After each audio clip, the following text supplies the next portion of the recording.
Баршаңызға қайырлы күн достар.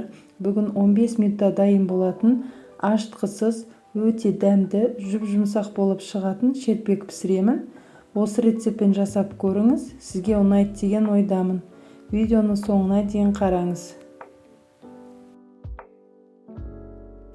Ең алдымен ыдысымызға 1 кесе сүт, 1 кесе жылы су, жарты шай қасық тұз, 1 шай қасық қант, қасықтың ұшымен ас содасын, содан соң 1 ас қасық сұйық май құйып, барлығын жақсылап араластырамыз.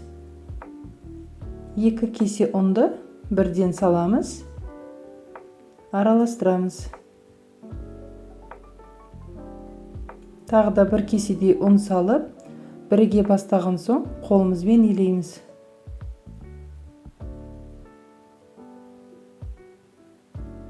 Бізде осындай жұп-жұмсақ қамыр болып шығады. Содан соң бірден 7 дана бөлеміз. Яғни бізде 7 күлше болады. 7 күлшеге бөліп алып, аз ғана ұн салып, жақсылап әрқайсысын илеп шығамыз.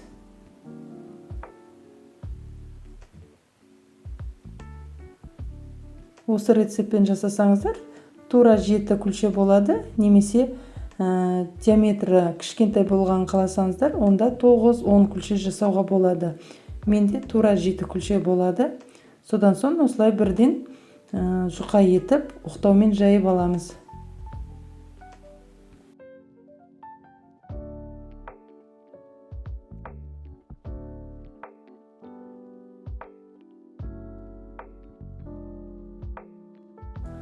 Енді қызып тұрған майға салып пісіреміз. Оттың асты қатты шығып тұру керек. Шелпек жұқа болғандықтан өте тез піседі.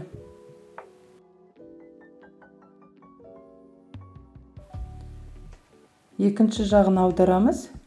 Егер де сізге шелпек қып-қызыл болып піскені қаласаңыз, онда өз қалауыңыз бойынша пісіресіз. Мен осылай ақшыл болып піскені ұнайды маған.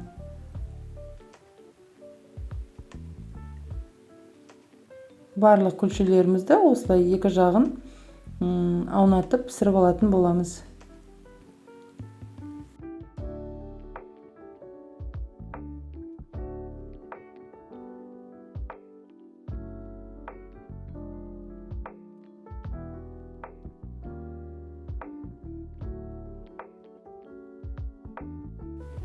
Міне біздің шелпегіміз дайын болды.